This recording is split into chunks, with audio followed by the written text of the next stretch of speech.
Imagine a 4-year-old girl in 1930s Delhi. She has never left her neighborhood.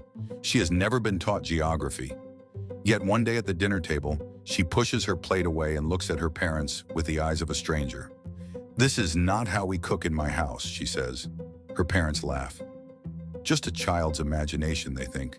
But the child doesn't stop. She starts describing a city she has never visited. She speaks a dialect she has never heard. And then, she whispers a name that will shake the foundations of science and religion. It began on December 11, 1926. In a small house in Delhi, Shanti Devi was born. For the first 4 years of her life, she was strangely silent. Her parents, Baburang and his wife, worried she might never speak. She would sit for hours in the corner of the room, staring into the distance, as if lost in a memory that wasn't hers. She was a ghost in her own home. When she finally broke her silence, her first words were not about toys. They were about a past life. "My name is not Shanti," she insisted. "My name is Lugdi." She described a life filled with silk saris, temple visits, and a merchant husband in the holy city of Mathura, 150 kilometers away. She gave specific details that a toddler simply couldn't know. The exact location of a sweet shop near the Dwarkadish temple, the architecture of her house, and 3 distinctive moles on her husband's back. Her school teacher realized this was more than a fantasy. He gained her trust and asked for the husband's name. In accordance with Hindu tradition, Shanti was too shy to speak her husband's name aloud. She leaned in and whispered it into the teacher's ear. Kedar Nath. The teacher decided to test her. He wrote a letter to the address Shanti provided in Mathura. He expected the letter to return undelivered. He expected silence. Instead, weeks later, a reply arrived. The letter was from Kedar Nath. He was real, and he confirmed every single harrowing detail. Yes, his wife Lugdi was a real person. Yes, she loved that specific sweet shop. And yes, she had died exactly 9 years ago, 10 days before Shanti was born. The letter wasn't just paper. It was proof that the impossible had just happened. Kedar Nath was a cautious man. He suspected a fraud, a setup to claim his property. So he devised a trap. He refused to come to Delhi himself. Instead, he sent his cousin. He instructed the cousin to knock on Shanti's door and introduce himself as Kedar Nath, the husband. The cousin arrived. The atmosphere in the room was tense. Shanti's parents held their breath, waiting for a reunion. But Shanti didn't run to him. She didn't bow. She stood still, looked him in the eye, and smiled shyly. "You are not my husband," she said softly. "You are his cousin from the house next door." The trap had failed. The little girl knew exactly who was standing in front of her. The cousin's report left no doubt. It was time for Kedar Nath to face the ghost of his past. He traveled to Delhi a few weeks later, but he didn't come alone.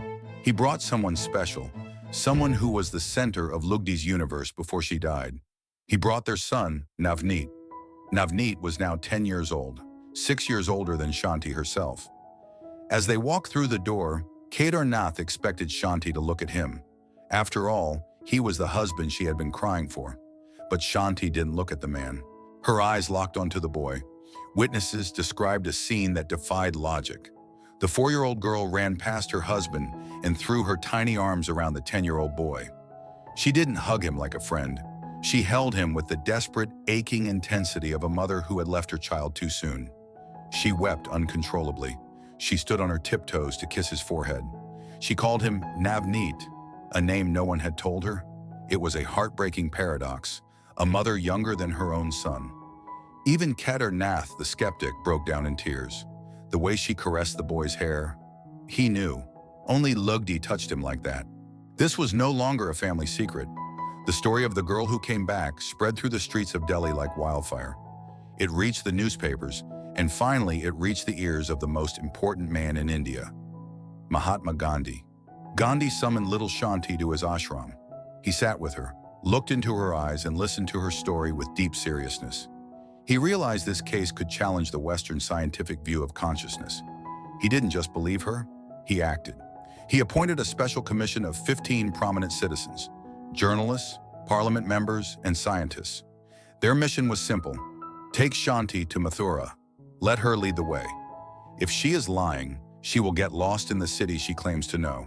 On November 15, 1935, the experiment truly began. A train left Delhi bound for Mathura. On board was Shanti Devi, accompanied by the 15 skeptics appointed by Gandhi. The atmosphere in the carriage was heavy with suspicion. The investigators watched her every move, taking notes on every word she spoke. But Shanti wasn't nervous. She was looking out the window, smiling. For her, this wasn't an investigation. It was a homecoming. As the train approached Mathura, her excitement grew. She started naming the stations before they even arrived. The train pulled into Mathura station, which was chaotic and crowded. The committee members were looking for any sign of hesitation in the little girl's eyes. But Shanti didn't hesitate. As she stepped onto the platform, amidst hundreds of strangers, her eyes locked onto an elderly man in the distance. She ran towards him and touched his feet in a traditional sign of respect. The committee was stunned. "Do you know this man?" they asked. Shanti replied confidently, "He is the older brother of my husband." She was right. It was a man she had never met in this life. Yet she picked him out of a crowd instantly. Outside the station, the ultimate navigation test began. The investigators hired a horse carriage, a tonga, but refused to tell the driver where to go. They turned to Shanti and said, "Lead us home." Imagine the scene. A 9-year-old girl guiding a driver through the complex, winding labyrinth of Mathura's ancient streets. "Turn left here," she commanded. "Now right, past the temple." She even pointed out landmarks that no longer existed.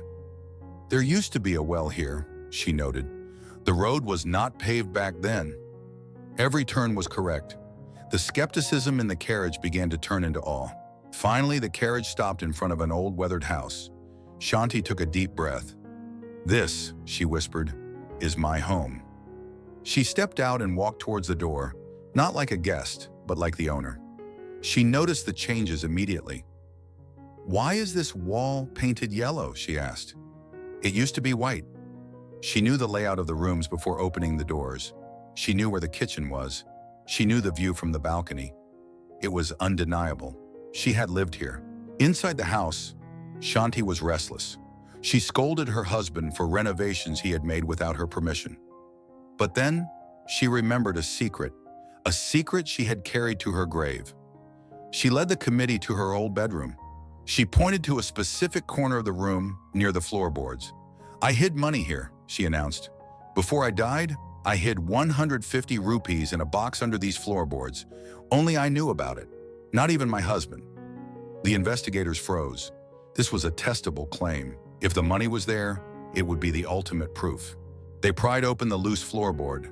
Underneath, covered in years of dust, was an old metal jewelry box. The tension in the room was suffocating. Shanti opened the lid with trembling hands. It was empty. Shanti was devastated. "It was here!" she cried. The skeptics began to murmur. Had she finally failed? Then Kedar Nath stepped forward, tears streaming down his face. "She is telling the truth," he confessed, his voice breaking. "After Lugdi died, I found the box. I took the money myself." The empty box was not a failure. It was the smoking gun. Shanti knew the exact location of a secret stash that only the dead wife could have known. But the proofs didn't stop there. In the courtyard, Shanti looked confused. "Where is my well?" she asked. "I used to bathe here." The investigators looked at the flat stone ground. There was no well. Kedar Nath nodded slowly. "We covered it up years ago," he admitted. He ordered the heavy stone slab to be lifted. Underneath, deep in the earth, was the old well, exactly where Shanti said it would be. She was remembering a geography that no longer existed on the surface. News of the miracle girl reached every corner of Mathura. Finally, an old couple arrived at the doorstep. They were frail and trembling. They were Lugdi's parents. The moment Shanti saw them, the confident investigation subject disappeared. She became a daughter again. She ran to them, embracing the old couple, calling them mother and father. She asked about details of their old house, their health, and promised them she was happy now. The committee members stopped writing. There are some things science cannot measure, and the grief of parents reunited with a dead child is one of them. After days of rigorous testing, cross-examinations, and emotional reunions, the committee returned to Delhi. In 1936, they published their official report. The conclusion was shocking in its simplicity.